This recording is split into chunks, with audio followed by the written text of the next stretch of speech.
അസ്സലാമു അലൈക്കും. നമ്മുടെ കൂട്ടത്തിൽ ഒരുപാട് ആളുകൾ കടം കൊണ്ട് വിഷമിക്കുന്നവരുണ്ടാകും അല്ലേ? ഇന്ന് ഞാൻ പറയാൻ പോകുന്നത് ഒരുപാട് പേർക്ക് ഇതുപോലെ നല്ല വിശ്വാസത്തിൽ ചെയ്തിട്ട് ഫലം കിട്ടിയിട്ടുണ്ട്.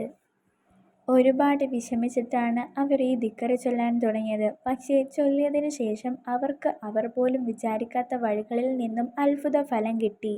അങ്ങനെ ഒരുപാട് പേർക്ക് ഫലം കിട്ടിയ ഒരു അത്ഭുതമേറിയ ഒരുപാട് മഹത്വമേറിയ ഒരു ദിക്റിനെ കുറിച്ചാണ് പറയുന്നത്.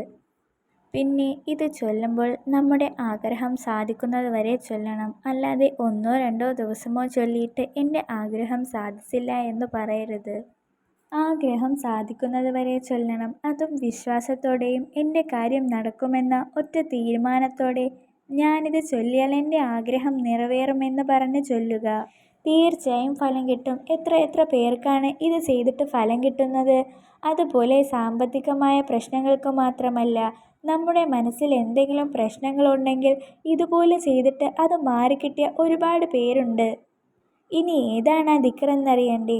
യാ കബീറു അന്തല്ലാഹുല്ലദീ ലാ തഹ്തദിൽ ഉഖൂലു വസ്ഫി അളുമത്തിഹി. ഈ ദിക്റിനെ 7000 വീതം 7 ദിവസം ഓതിയാൽ ഹാജത്തുകൾ വീടപ്പെടും.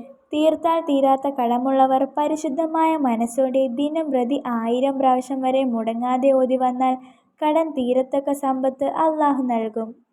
പക്ഷേ സംഭവം ആരോടും വെളിപ്പെടുത്തരുത്. ഇൻഷാ അല്ലാഹ്, അല്ലാഹു തആല നമ്മുടെ എല്ലാവരുടെയും ആഗ്രഹങ്ങളും ഉദ്ദേശങ്ങളും നടത്തി തരുമാറാകട്ടെ. ആമീൻ യാ റബ്ബൽ ആലമീൻ. അസ്സലാമു അലൈക്കും.